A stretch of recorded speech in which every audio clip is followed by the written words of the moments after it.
Hello, welcome to the Footy Mailbag. My name is Clarky. And I'm Damo. This is the Footy Mailbag where we answer your Supercoach questions right after this music.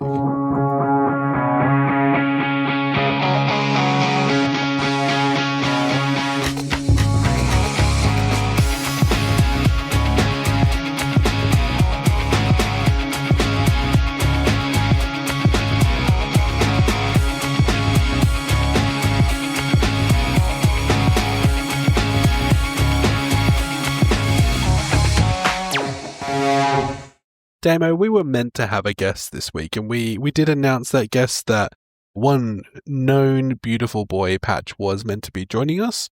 Unfortunately, the real world does unfortunately, the real world does catch up with us, and he found himself having to do work. He had something at his job that unfortunately took him away from us, so we've rescheduled him for next week. So we apologize to any listeners who had specific questions for Patch. We've held over the ones that may remain relevant to you next week, but we've locked him in for next week, hopefully. But life happens. We still love you. And we hope that you'll stick with us, even though we don't have everyone's favourite Patch. So, Damo, what caught your eye this week? I think what caught my eye was we had the rookie and shittification round. After you said the rookies have never been better, Damo. We were so happy with the rookies. And then Angus Anderson scored a 20. Grills scored a 34. Jacob Farrow struggled to a 53. To be fair, he wasn't the only thing struggling at Essendon against the Lions this week. No, he wasn't. But all these rookies that we were so happy with, suddenly we can't wait to get them out of our teams because these are the sorts of scores that they can drop. We were reminded just how volatile rookies are. Well, I actually want to counterpoint that because we've also seen over the past few weeks that it only takes one really good score to kind of give them a reason to stick around and still generate just that little bit of cash if we're having trouble finding targets. So I was very fortunate this week, Dave. I actually had probably my best week so far in the grand scheme of the competition. I scored a 22.92 and I jumped up like almost 20k ranks. It was crazy. Felt good. And that was with me putting the captain on Roberts for 100. But one of the things that really saved my week was I had put Rosas on field against the Ds because I just had a feeling that Melbourne do love to give it up a little bit to the defenders because of our new game style. And he kicked 7 goals and brought home 127 Supercoach points. A better score than my captain for the week. And that's completely reset his generation. Like his break-evens shot all the way down to -1 based off that. But not just him. Braden Cook as well has had a few weeks where he's managed to score 90. He won the showdown this week off his own boot, which was probably the juiciest game of football I've seen all year. And he's reset his break-even back down to the 40s, I believe. So just to put it in perspective, Braden Cook currently has a 3-round average of, well, the last 3 weeks he scored 99, 72 and 94, which is better than what Josh Rochelle is currently giving his owners. Yikes. So if you still own Braden Cook and he's in your F6 position or your AMP 7, 8, whatever position, it's a pretty good hold. It's a pretty good guy to hold at the moment. Even Lombard, who I'm sick of seeing his name in my team because he's not producing any kind of fieldable scores, but he has been scoring just enough to keep his break even low and the cash still coming in with a 66 against the Giants. Lombard reminds me of Isaac Kako last year. Isaac Kako would always do just enough to build his price up. And every week he would beat his break even by 2 points, 5 points, 3 points, and it just meant that he was a slow burn throughout the season. And he never really lost a lot of money, but I think he only maxed out at about 250k as well. So it was one of those picks where it was fine because he was play most weeks that he was available, but he wasn't going to be an on-field scorer at all. Like, he was a warm body that you could use if you needed him. Yeah. I'd also like to give a little quick shout out to McAndrew, who has brought his break even back down again. He was looking like a must trade last week with a break even of, I believe it was 80 odd, but he's pumped out a 91 against Port in the showdown, and it's come right back down to a manageable 60. I called this on the traffic lights, if you remember. I don't remember, but I'm not keeping score, Damo. I am. that was a good tick for us. What was the traffic like grading this one? No, we'll do that later. But McAndrew coming up against Richmond this week means that you can probably hold off a little bit longer if you needed to, if you don't have anyone that you love bring in this week. But that brings us on to our next topic of conversation, Damo. Well, actually... Who are the cash cows? Actually, Clarky, Yes. we never asked you, well, I never asked you, what caught your eye? That can all count as catching my eye, all that stuff. Rookies Okay. managing to reset their break even. Yeah. And a little bit, throw that in for a little bit of gratitude as well. Put me down for that for the sake of forging ahead. Yep. Who are you? So let's cut this down to two parts. Who are your picks for must go this week? And then we'll talk about who's available. I think Sam Grill's run his race. Agreed. He was one of those guys who we thought could potentially, step into that Sam Banks role and really elevate his scoring a little bit and stick around a little bit longer. But it's been Tom Brown that's picked up the slack in that department for Richmond. Yeah. So he missed his break even last week and now has a break even of 73, which he's only met twice since the season began. So he's pretty much now at the point where he's probably one of the ones to go. He's only getting between 12 and 15 disposals a game if he's lucky. He's getting around 50 to 60 points most games. He's serviceable, but he's not going to balloon in cash from here. So he's a guy that you could probably get rid of. Yeah, my next name that I'm going to throw into the hat is one that we were discussing a little bit off air. I still own Tanner Bruin. I know that you traded him last week, and I can't remember if we spoke about that on mic or off mic. His role is it looked really promising in those first few rounds that he was going to get a good chunk of football. He was going to be like a guy coming out of halfback, but he's kind of now playing a bit of an everyman kind of position and just not able to rack up possession. He's scoring he's averaging 84, so I'm not going to say that he's the worst thing in the world, but a 390k with some of the guys that we have the ability to purchase this week, he is the perfect stepping stone to some of those top tier premiums. Yeah, we never started Tanner Bruin because we thought he was going to be a long-term keeper. When there was the possibility that he could earn defensive DPP, we thought about potentially being a long-term D6 or, D7 loop. But he just has kind of mellowed out the last few weeks with high score against Port Adelaide at Adelaide Oval with a 92, scored 115 against West Coast at Gather Round. But since then, he's kind of struggled to really put a good performance together at GMHBA, especially, which is concerning because the Cats play at GMHBA, if you didn't know. So, Do I think so. I mean, they don't play there this week, so you might actually have a good score. But, yeah, I think Tanner Bruin is a guy who you were bringing him in as a stepping stone, and the stone's been stepped. Yeah, I think there was that, like you said, that little bit of hope that he might become a little bit more of a mainstay because he was playing well, but definitely now is the time to jump, in my humble opinion. The other guy that I have earmarked, Damo, if you are going to mention him, is Jacob Farrow. I think he's come in, done his job, made his cash, break even side, get rid of him. He's actually probably the most direct in my brain. I'm not making excuses for him. I'm he came in, did his job, get him out. It's kind of the quickest, cleanest turn of him to, I think I turned him into Sam Cumming this week. We saw Jacob Farrow's scoring really go up with Jordan Ridley in the side.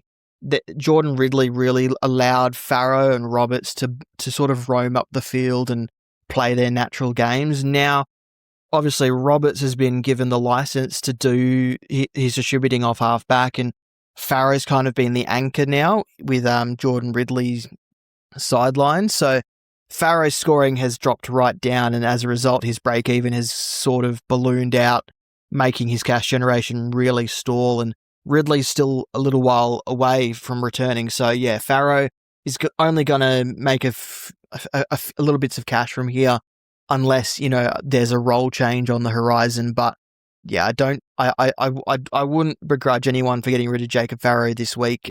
But you're not trading in rookies to keep them anyway. There are the slight... there are the guys that buck that trend and you can hold on to them for the whole year, but most of the time you trade in a rookie, they make all their cash, and then you kiss them goodbye for when someone better comes along. Yeah. One more name, just quickly, Tom Blamires. Okay. Good. He's not really entrenched in that North Melbourne side as much as we thought he was. He scored a 59 on the weekend. His break-even is now 57. He's got the chance to meet that and exceed that, so you can hold him if you need to, but he is reaching the end of his time. And remember, he started as a 99k rookie. He's now almost at 300k, so he has made 200k almost on top of his starting price. He has more than done enough as a rookie pick for us. Easy as. Now, the more fun question, Damo, is who are the cash cows? Well, I think Sam Cumming we've already mentioned, and we haven't made a single joke about his very funny last name. I almost did, but I'll leave that. You're going to blue-ball yourself like that, Damo? We are a mature podcast here. I don't think I said that. I think I just said that we hadn't made sometimes. Any jokes. He is coming into my team. Tom Burton is also on the bubble. He is a 99k rookie at Richmond. We were looking at the injury list before we started recording and realized there's probably about 3 or 4 weeks in him before his job security kind of gets really shaky. I mean, his job security is kind of shaky as it is, but with Richmond only having 3 available players outside of their AFL team at the moment, it's pretty safe. It's pretty safe at the moment. Yeah, I think we're looking at the names that directly affect him include, is it Taj Houghton and... Yeah, Taj Houghton, Jasper Algar, Zane Pecker, right. Morris Rioli. Yeah. They're all at least 4 weeks away. Yeah, so it looks like he might be a lot safer than he seems. Yeah. And ideally, if you trade him in, he's not someone you rely on field. Yeah. Agreed. Now, the next guys, they kind of, I don't love them quite as much. Will Edwards at Sydney, he's a big bastard. He is a key defender who is freaking massive. But Tom McCartan is back in a couple of weeks or maybe even next week. So job security immediately goes out the window there for him. Jed Buslinger, another one who's come in and really blown the roof off the joint with his 2 90s scores. So people are jumping on him, but a lot of his scoring has come from spoils, so that won't happen every single week. But also, James O'Donnell is back in 2 weeks and Rory Lobb back in 4 weeks, and Connor Butterick is set to return this week. So his job security immediately comes under threat pretty soon. And at 215k, you'd probably want a guy that you can hold on to for longer than just a couple of weeks. And Billy Cootie at Sydney, I don't actually think anyone's coming for his spot. I don't know who he's in for, but he's not scoring great. 113k. He's had a couple of scores in the 20s and 30s. Just small forward, doing small forward things. I don't love it. I mean, if you had to, maybe, but I probably wouldn't. Yeah, agreed. Jed Buslinger is probably the only one that I'm mildly considering, but I don't think any of them will factor into my sides this week. And now the even more fun bit, Damo, is that we can go shopping. We've got a list here of a number of very cheap, very good premiums, and let's just point them out. Finn Callaghan coming off a big game, dirt cheap. Prime picking, I reckon. Dirt cheap. Remember, we had Mini Monk on the podcast a few weeks ago, and he said Finn Callahan was a guy that he had an alarm on his phone on to get in. Yeah. It hasn't been a great month since, but he's ready to explode from here. Finn Callahan, he's probably going to be a top 8 to 10 mid from here with the fixture that the Giants have. Yeah, agreed. Who have they got upcoming in the next few? They've got Essendon this week, West Coast the week after. Sounds great. That's perfect. So a perfect time to jump on. Another guy that's sort of bottomed out in cash is Hugh McCluggage. Everyone's jumping on him this week. He's now at 459k. He was mid 600k at the beginning of the season, so he's really dropped after that injury, and they're really managing him back into the team, but I haven't been wowed by him yet. Everyone's saying Hugh McCluggage is back. This is the Hugh McCluggage we've been waiting for. He doesn't look like the Hugh McCluggage of last season. He looks like the Hugh McCluggage of all the seasons before that. Is that a guy that we really want to be rushing to trade in? Like, I was big on Hugh McCluggage. I wanted him. I said on last week's podcast that I was really looking forward to trading him in. I still haven't seen what I need to from him in a scoring sense to trade him in. Like, I'm happy to wait another week this week and potentially get him maybe a little bit more expensive, just to be sure. But I haven't been wowed by anything I've seen so far. I feel that way about the entire Brisbane midfield. Like, I saw a lot of people trading in Brisbane players, trading in Lachie Neale last week, and he only came out with a 92 this week at 560k. We know what he's capable of, but him, Will Ashcroft, I'd probably say Dunkley to a milder extent, and McCluggage have all just kind of been almost like a point sharing system of some kind, and yeah. I think it's really affecting their ability to hit those ceilings without impact. And by impact, I mean that they're not having impact or that they're not playing well, but in that they really need a game that's close and they manage to get some extra points from winning a game off their boot or, driving hardcore plays, which any of them are capable of, really. So then it becomes a bit of a lottery. So I'm with you. I think I'd be waiting one more week on McCluggage, but one person who I don't think people should wait another week on is the man from St Kilda, Damo. The only St Kilda player that I actually enjoy watching, Nasiah Wanganeen-Milera. Yes, he is dirt cheap. That's the name of this whole show, dirt cheap. Yeah, Nas is in the 500s. He had a rough game last week, admittedly. Coming off a 99 this week. They play Gold Coast this week, but he's looking a little bit back to his best. He was a little bit out of sorts, had a 70 against Adelaide, a 149 against West Coast, which, of course, a 99 against Carlton. Has Gold Coast, Richmond, Freo, and Hawthorn. So a bit of a mixed bag for scoring, but his Nas. We didn't want to start him when he was too expensive. At 558, I'm probably more willing to take that gamble, given his role. Now he looks like he's settled into his role a bit more now. Yeah. And they also have levers to pull that keeps him in the game rather than just sending him forward. And that was the biggest issue early on. People were tagging him and they were just sending him forward and he wasn't really doing a lot. But now they've got levers to pull that puts him in positions away from his tag or to try and release his tag where he can still make an impact, which is helping his scoring remain healthy. So yeah, I really like him at 558k.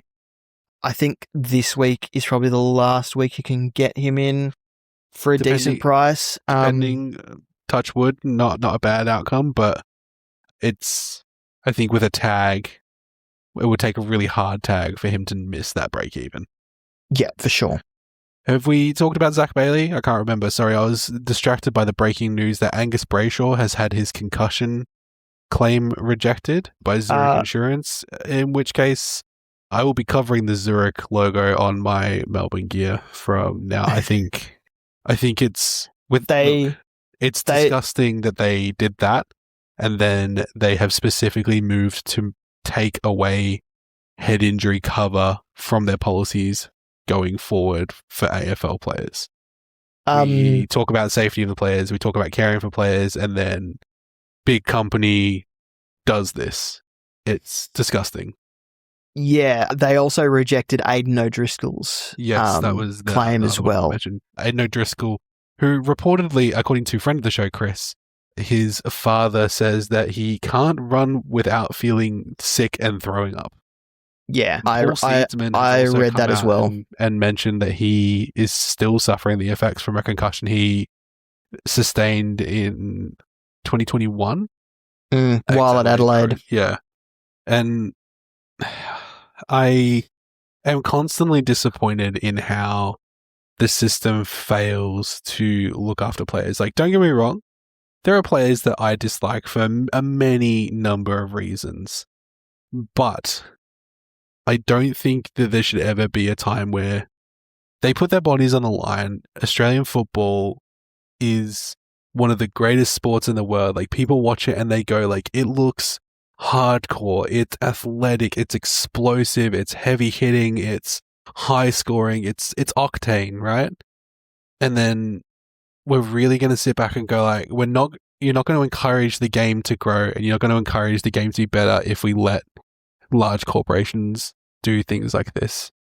You know, if they're going to insure the players, they need to be fair and equitable and make sure that they are covered for any type of injury that they may sustain within, like, obviously within good reason. Angus Brayshaw is pretty cut and dry. O'Driscoll, pretty cut and dry. Like, we know the impact that CTE has on players as they go on in their lives. It's really disappointing. It's a bit crazy that they've told the AFL that they're going to pull out of their contract at the end of whatever it is, and they're kind of just burning the bridge on the way out. Yeah, it's disgusting. I will be glad to see them remove themselves as a sponsor from Melbourne at this point. Apologies for the sidetracking. That's so good. While we talk about players that I hate, you've put Dane Zorko on this list of coming soon, and I'm legally required to boo. So boo Dane Zorko. Boo. I am legally required by being on this podcast to boo Dane Zorko as well. But it is worth mentioning that without his injury affected score, he is averaging 106 as a defender. Yes. And he's and he will bottom out at a very juicy price. So he's 486k at the moment with a break even of 148. He could be around 440, 430 by the time we get to him. Well, I hope he goes the way of Tom Stewart scoring. You mean only good with Jack Henry in the team? Yeah. Let's talk about a Brisbane player that I actually do want, though. Zach Bailey, which is where this all started. I want him in my team, but I cannot afford him just because of my current structuring things. However, listeners, he wants his money. Man wants his money. Get him in your teams. Yeah. He's playing like the man wants his money. So who want his money? Although it was pointed out, and shout out to MJ at the coaches panel, a lot of his scoring is embedded in his need to score, in his need to hit the scoreboard. So in games where he doesn't, it takes a hit.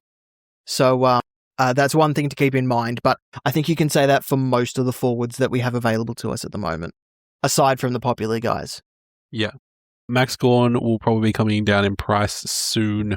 We do have a question about Max at the moment, but his score is being impacted by Max Heath coming into the side and taking a little bit more ruck time than maybe we expected. And it kind of looks like it's here to stay because objectively, non-Supercoach wise, Heath is doing a very good job in his ruck contest statistically. Yeah. And then Bailey Smith and Isaac Heaney as well. Yeah, we got Bailey Smith and Isaac Heaney on this list as well. Both guys that we absolutely want, but have had some poor games, and we should capitalize on that. We haven't mentioned Bont. Bont's under 600k this week. He is, yes, and he's another one. Yeah, buy Bont. The only reason I haven't mentioned Bont is because Bevo has revealed that he's got a knee problem and a bruised heel. The knee problem they're not worried about. It's the bruised heel that's the one that they're most concerned with. Yeah. As someone that has had a bruised heel, it doesn't really affect anything other than the way that you run or what happens to or what, like, you kind of have a subconscious that it hurts, so you don't run the right way, you don't walk quite as fluid. So there's a risk with a bruised heel that you then end up with a sore hamstring or something because of the way you've been walking. So that's their main concern, and that's where a possible rest may come. But they've said he's playing this week. He doesn't want to miss any games. So who are you to deny? Who are you to deny Bontempelli? That's it. The Church of Bont. And speaking of denying, Damo, the one thing that you can't deny is the Footy Mailbag Spark. And this week it's your Spark pick. So who is your Spark, Damo? My Spark is John Noble. Go on. He is 467k. He's coming up against St Kilda this week. St Kilda, the same St Kilda that gave up 132 to Josh Lindsay and 116 to Nick Newman playing the same roles. So I think John Noble is a great option for people looking for a bit of a point of difference in their defence. Very good. What's not to love? He's kind of a vibe, though. He's kind of replaced Oleg Markov a little bit in my guys who I look who I'm just like, He's also got a really good floor. Yeah. He's only had one score below 81 for the season. And everything else has been like 99, 91, 96, like that kind of scoring. So he's not a guy that's going to carry your defense. He's a guy that's going to complement your defense. Yeah. Okay. I like that. Should we jump to some questions, some grievances, and some gratitudes? Yes, we've got a lot, so we better get to them. That's it. So, listeners, please submit your questions before 8 p.m. Melbourne time on a Wednesday to be included in the episode. Links to the question form is on our website, thefootymailbag.net, or you can comment on our posts on social media. We also accept voice memos, but they have to be in by Tuesday at 8 p.m. just so that Damo can listen to them and prep them for the show. The link to that is on our website next to the question form. So, questions Wednesday 8 o'clock, voice memos Tuesday 8 o'clock. Damo, we have grievances and gratitudes. The first ones come from Benji. Benji says, "Gratitude. I am grateful that my team is finally cooking. Been slowly climbing the ranks in the last few weeks, but it's got a long way to go."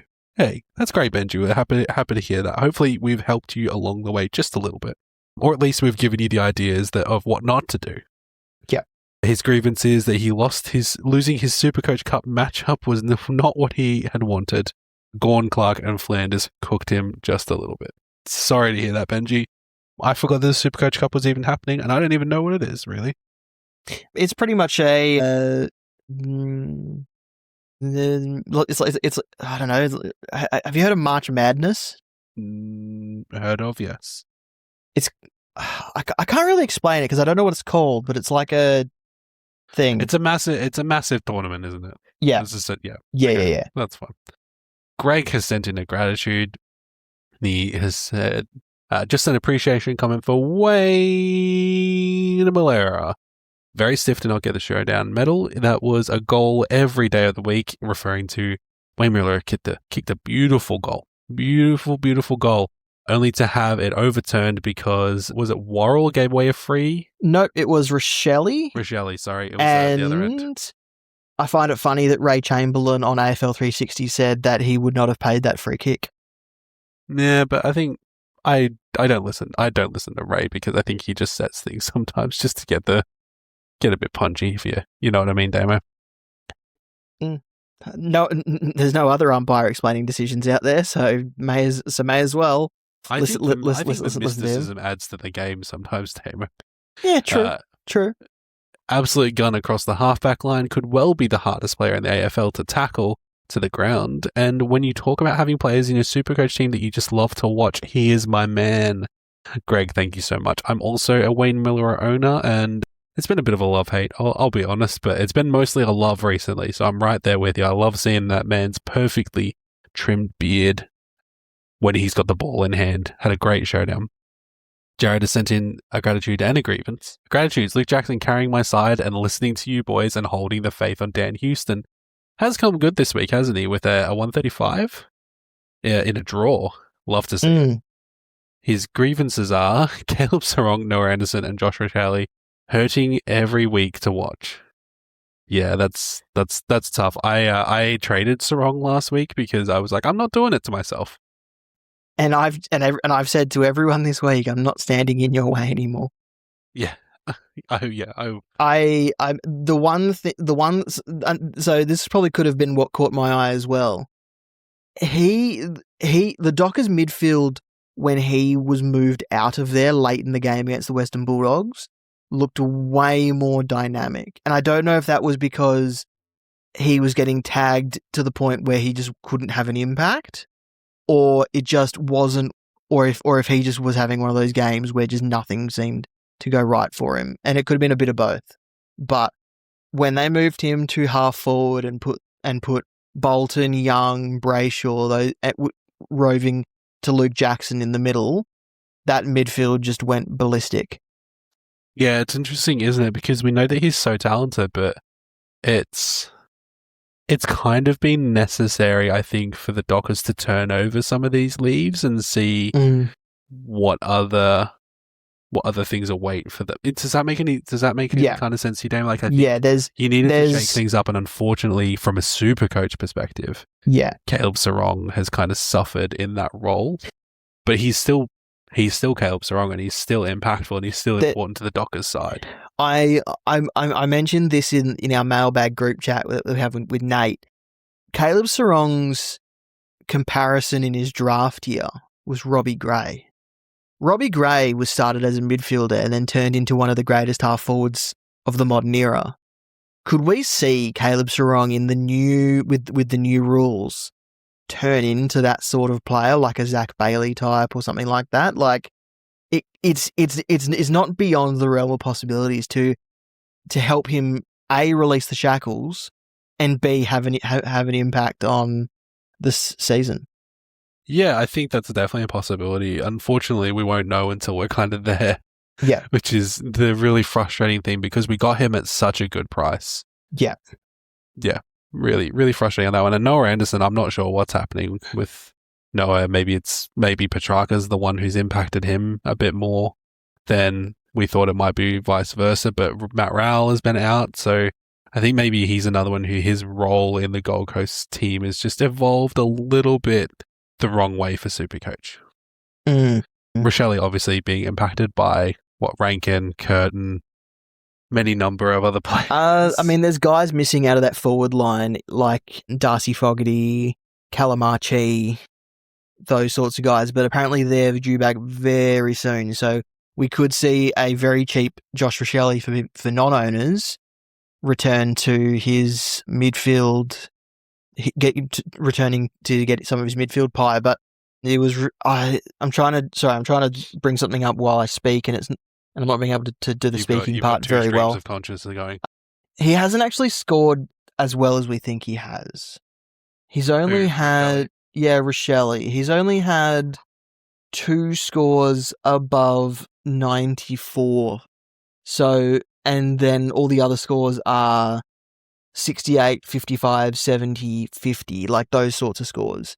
So he's he's not actually having a season that we should be expecting anything more than what we're getting from him. It's just people jumped on after that hot run of form, and he couldn't keep it up. And it's not his fault. I think that's the thing, right? That's what we're observing, because those games where he scored well, his role was so much more involved, and he was on top of everything, and it was just one of those ones where, like, I see your potential, and then he got relegated back to a completely different role within the side. So it's really hard to deal with that sometimes. Yeah, he's one of those guys where he has the ability to do really well, but he also doesn't get the opportunity enough, and it shows in his Supercoach scoring.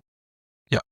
Should we jump to the questions? Damo, get your boots on. Let's head out to the ranch. We've got a full pen this week, and I believe it starts with a voice note. from Mark Henoface. Yes. Let me play that. Here it is. G'day, Clarky and Damo. Henoface here. Love your show. It's my 3rd year listening and 12th year playing Supercoach, mainly for the fun of playing in a mates league. I never really concerned myself with ranking because my first 11 years I sucked and consistently hovered around the bottom 4 of our league. This year I'm 2 games clear on our league ladder, was top 2% rank of the overall Supercoach comp 2 weeks ago, currently top 5%.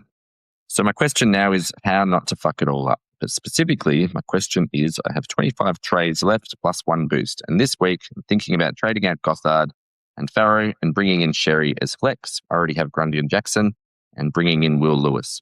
Plus, I could use the boost and bring in Cumming or Burton and trade out Milan Murdoch or Angus Anderson. Would love to hear your thoughts to help me sustain this ridiculous winning streak. Keep up the great work. Cheers. Sorry, I blacked out in like a fit of rage when he mentioned the name Will Lewis. I never want to see that guy on a football field ever again. The amount of shit he pulled on Friday night made me want to run to wherever the fuck they played, Marvel Stadium, and punch him in the face. He fucking awful footballer. Can you sum up his question for me? Jeez. He wants to know how not to fuck up a high-ranking demo. We'll get to the trades. Let's talk about the overall advice first. I think the real thing that we could say to you at this point is, hey, thanks for your faith in us. We appreciate you. Really happy to hear that you're having such a good year. The second thing would be, like, don't get too in your head about it. The game's unpredictable, and you can only make the moves that seem the best to you. So don't stress yourself out too much about it. Okay, yeah. So his question was Gothard and Farrow for Sherry in flex. I think having 3 ruckmen in your team and 1 taking up the flex spot kind of handicaps you a little bit. But the thing is, those 3 guys are scoring so well that it's only going to improve your team. This is one of those scenarios where do you allow the handicap because it's actually a good handicap rather than a bad handicap? I like the trade. I think Gothard out is good. I think Farrow out, we spoke about that earlier, that works. And then Sherry into your flex position. It does kind of reduce your flexibility a little bit, but those 3 guys, Jackson, Sherry, and Grundy, scoring so well, you do really, like, there's nothing wrong with having all 3 of them in your team. The biggest issue that I have with filling your flex spot with somebody that you have nowhere to get them to is that, not to use the term flexible, like can't think of a better word. It kind of limits your flexibility in trading and moving your players around in future weeks.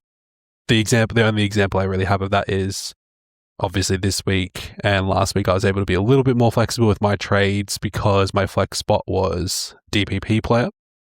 My partner, Jess, my beautiful, beautiful wife, she has McAndrew in her flex and found it a lot more difficult to get the right players for the right position because she couldn't sort of, like the slide puzzle kind of thing where you've got the one open spot. That would be the only thing. If that's not something that concerns you, then please disregard.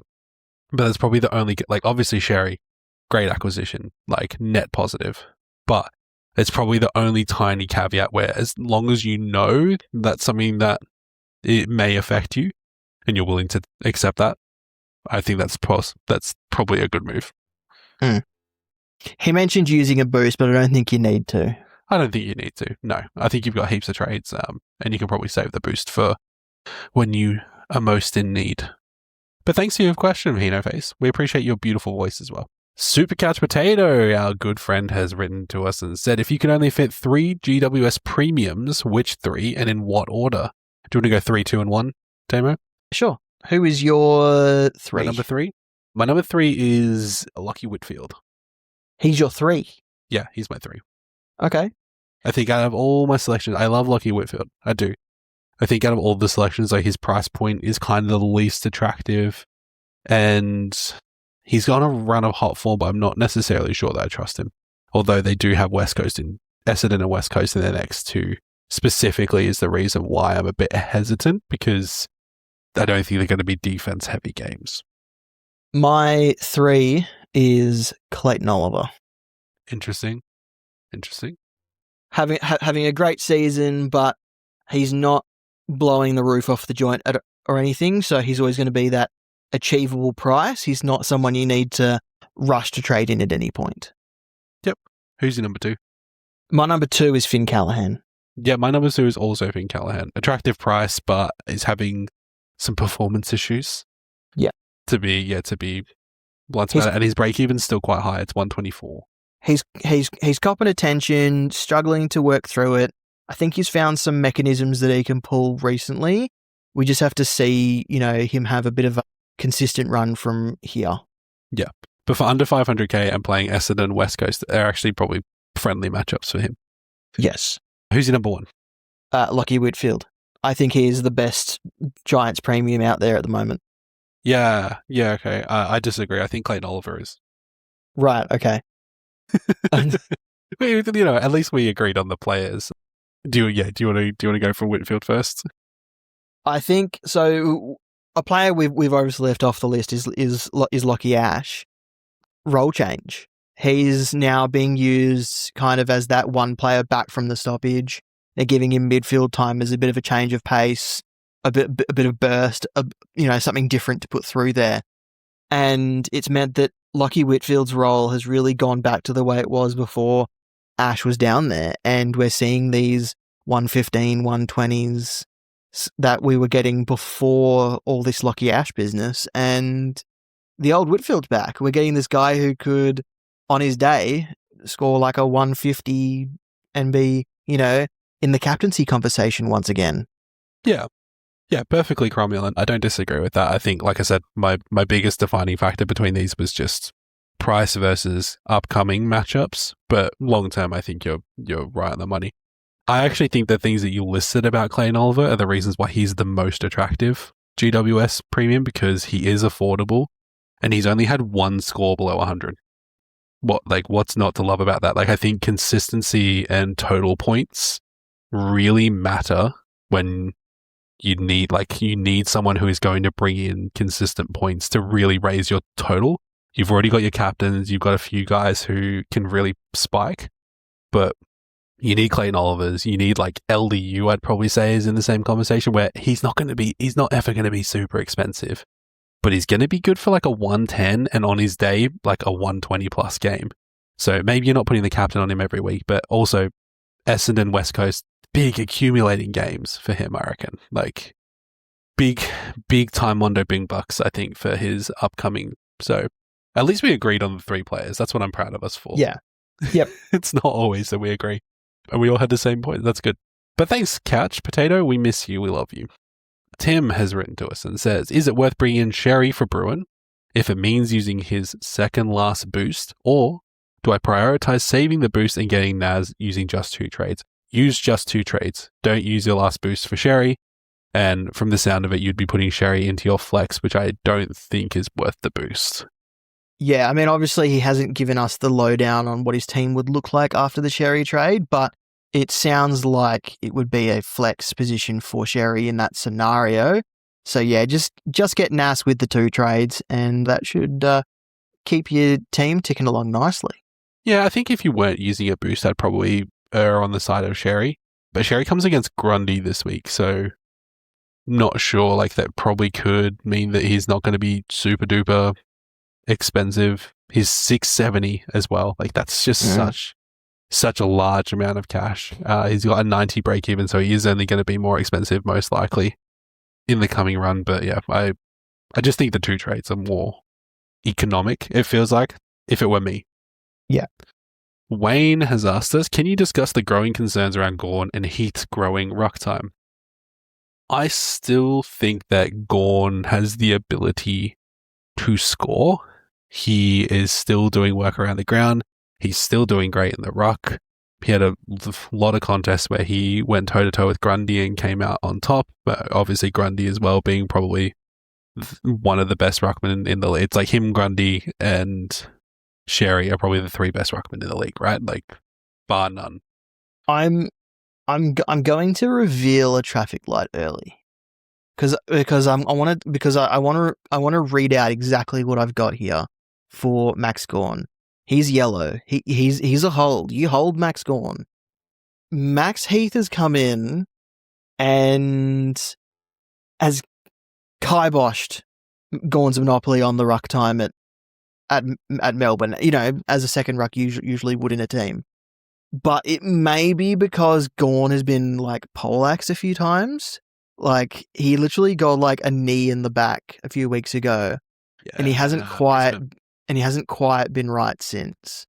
Well, so if you look at the stats as well, since the Brisbane game where he got that knee that you're talking about, it's been 105, 105, 104.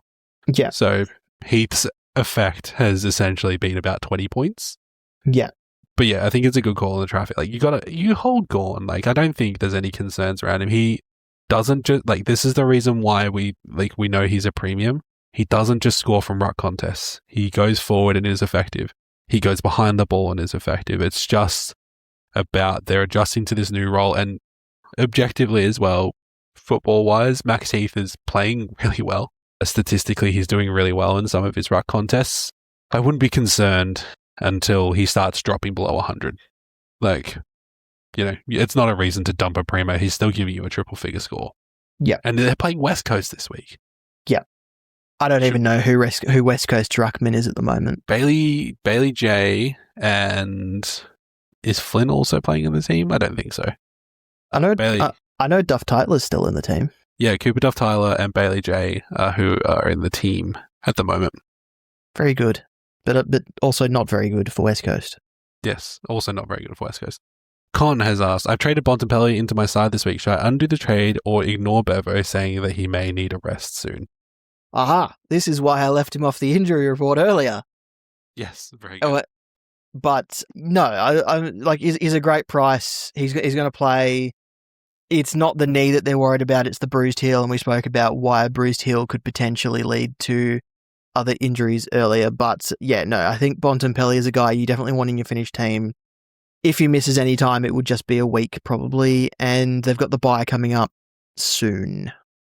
So yeah, unless he needs a week pretty quick in pretty quick succession to the bye that's coming up, I think he's going to play through and he should be pretty good. He should do okay.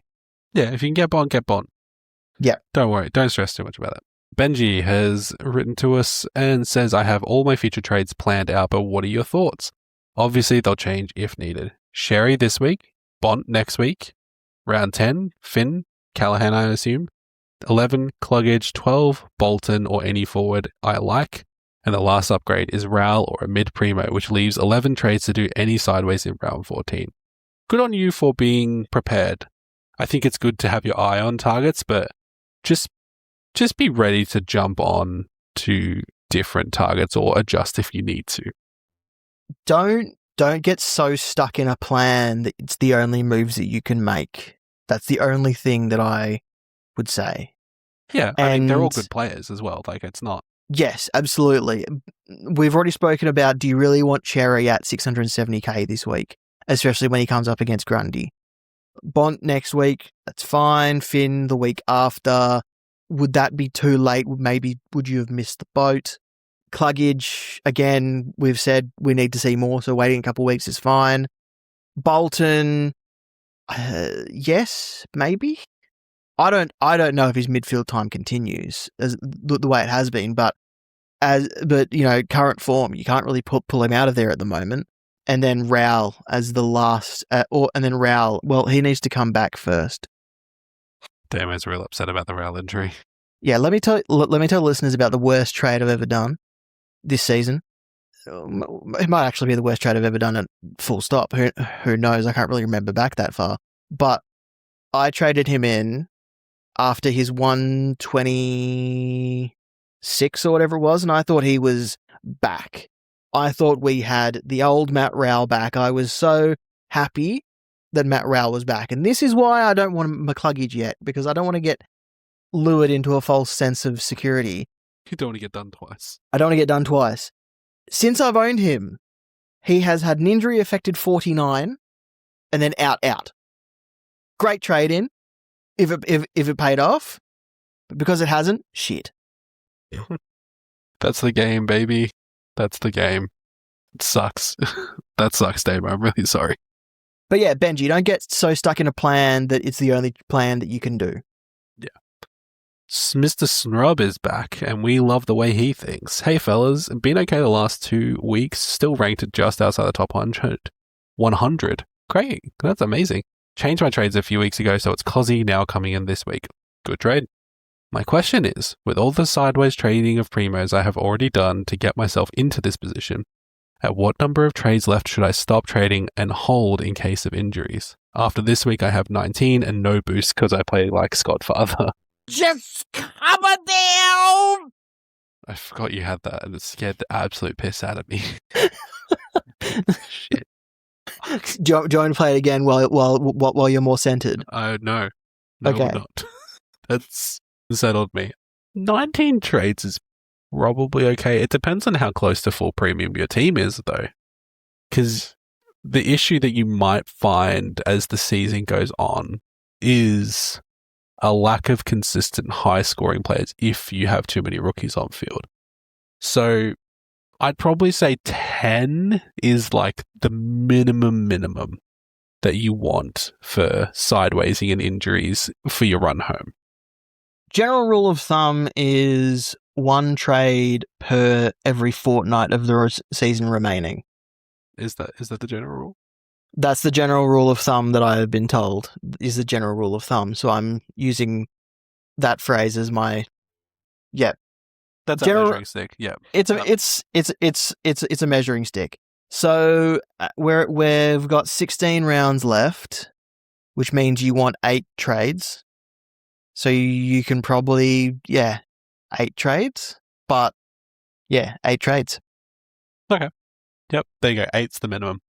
Okay. Tom has asked us, how many Tigers rookies is too many? 3. I mean, we spoke about this earlier. Like the job security for the Tigers rookies at the moment is pretty good. Yeah. Sam Cumming will play every game he's available, top draft pick. They want to get games into him. Tom Burton, they signed as an SSP. The guys that are coming for his role are at least 4 weeks away. We've said that you can probably get rid of Sam Grill, and then most people would have got Rechko. Patrick Rechko last week. Rechko's a hold. So yeah, so I think 3 is the amount that you want. You want to have Yeah. Cumming, Rechko, and then potentially Burton. Yeah. Yep. That's the number. 3. Yes. 3 is the number that you want. 4 is too many. Chris has asked us, hey guys, love your work. I'm considering getting Nick Newman in, but will he be a keeper for the year? I mean, seems like the Carlton defense has a lot of work to do, so maybe? I like Nick Newman if he's to complete the defense, Yeah. but not if he's going to be one of your main guys. 436, 67 break even. Scores of 96, 90, 76, 79, 116. Comes up against Brisbane, the Dogs, Port and Geelong. Not a great fixture. I do like Nick Newman though. We talked a lot about Nick Newman in the preseason, and We did. He started injured, and then now Carlton, the least confident team in the AFL. It depends. Look, without seeing Chris's team, it depends what he wants Nick Newman to be as a keeper. Like, for some, a keeper is a guy averaging 95. For some, a keeper might be a guy averaging 105. If you're looking for a guy who's going to complete your defense averaging 95, Nick Newman's probably perfectly placed for that. 105, though, well, there's only a couple of defenders that even averaging that for the season so far. So I think as long as your expectations are real for Nick Newman, yes, I think he'll be a keeper for the year, and he will probably score okay most games that are remaining. Done deal. Jeffrey Head, our good friend Jeff, has written us and says, with the thin crop of rookies on the horizon, would you be inclined to make a triple downgrade this week to Edwards and the 2 Tiger kids? For me, that would leave me with no boosts, 20 trades, and 730k to take into next week or two, into the next week or two for purely upgrading to fallen primos like Zorko, Boo, Klug, Nas, etc. What are your thoughts on this? I am a high enough rank to take a 1 week hit and not be too affected. I like your confidence. I think if you have a plan for what you're going to use that cash on, triple downgrading could work for you. I actually like it. I don't love the Will Edwards, but it depends what your defense bench looks like. If you already have a Perez sitting there not getting games, then Will Edwards is going to be joining him, I think, very soon. But if you don't have a Perez, if you skipped that and you've got a full playing bench or a mostly playing bench, then Will Edwards is fine. It's just you might only get a few weeks out of him. Yep, agreed. Very good. Yeah, I like it. I actually like it, Jeff. I really do. Yeah. I just think be realistic about the risks of having a triple rookie, but you're probably going to rectify that next week when you get your new premiums in and those rookies just get shoved to the bench until they're so called upon for their services again. Yep. Jared asks us, the same Jared from Grievances and Gratitudes, so we actually get to answer his question for real this time instead of giving him our thoughts about all three of his bad players. Grill, Blamires, Jakes, all in the backline and 234 in the bank. Can move Marshall into defense. Midfield bench is Sartis, Anderson, and Reshko. Can upgrade Grill to Ash with no other move. Can turn Blamires or Jakes into Burton or Cumming. Do I boost to turn Sarong into Bont? Still have Lindsay, Hayden Young, Murdoch, McAndrew, Cook, Filippo on field, and we'll have to field one of my midfield bench, including the one brought in. So the trade options, he summarised them for us, which is good. I appreciate that. Thanks, Jared. Blamires, Grill, and Sarong for Bont, Ash, and Cumming/Burton, which leaves him with either 29k in the bank with Cumming or 106k in the bank with Burton. Yep. Oh, option 2, which is Jakes, Grill, Ash. Jakes and Grill for Ash and Cumming, and then 101k in the bank. I think I like the second one more. I kind of like the second one more, but I am pro getting rid of Sarong. So I like the second one more, but I think, we've already spoken about Blamires and Grill probably being guys to get rid of. Jakes is already in that was already in that boat, and of those three, you probably keep Blamires out of those three guys. Yeah, because I don't think he'll. If Wardlaw is over his illness, I think Blamires comes straight out for him. Yeah, which was the intended team against Geelong. Yeah, so I think Jakes and Grill for Ash and Cumming and the money in the bank this week, and then assess next week what you do with that money. Yeah, I don't know who your premiums are, but I actually just noticed something, Damo, which is we have a very, very good chance of a sub 600k Nick Dacos next week. Yes, we do. He's 607 and has a break-even of 120, and I believe they're playing Geelong this week. He has a break-even of 157, Clarky. Sorry, 157. What did I say? 27. Close. My brain bad. You didn't say the number that was on the screen that I was looking at. That's all I know. No, I didn't. It's good that you're listening to me. So I think, maybe. And he's got Ocean Mullen this week. Yeah. Yeah, they are playing Geelong. I did ask. Yeah, Jakes and Grill for Ash and Cumming, I think, is probably the sensible move, but Sarong to Bont, you won't look back. Even a Bont, if he's rested for a week or two, still net positive for your team, I think, in total points, given Sarong's current role. No? Damo, stop listening to me again. I think it's going to be an upgrade to going from Sarong to Bont. I've said earlier, I'm not going to stand in people's ways trading him out, but it is the case of Sarong scoring averaging 95 is still better than probably the rookie that has to be on your field. Yeah, exactly. So after an audit of the traffic lights this week, we've gotten a lot more right than we thought. So this week was a good traffic lights. This week, I believe, Damo, you rated it a B+. Yep, B+, 8 out of 10. And Nate was interested in me in a few scores for previous weeks. So last week, which was awful, was a 5.5. What's the that, week what's before that grade out to in a letter grade? that's like a C-. Yep. Okay. The week before that was a 7.5 out of 10, so that's like a B-. Mm-hmm. And then the week before that was a 7, so that was a B minus. The week before, the 7.5 was a B. Very good. So a B. We've graded the traffic lights a B, most like as like an average sort of grade. So yeah, not bad. There's been some misses though. Well, we're only as good as our last traffic lights, and last week was pretty good. That spark really worked out for a lot of people, which I'm glad it did, because lest I look a fool. But keep an eye out for the traffic lights on the socials and the website. Green is good, yellow is a watch or hold, red is a trade or avoid. We have blah blahs. Make sure you read the blah blahs so you know why your players are there.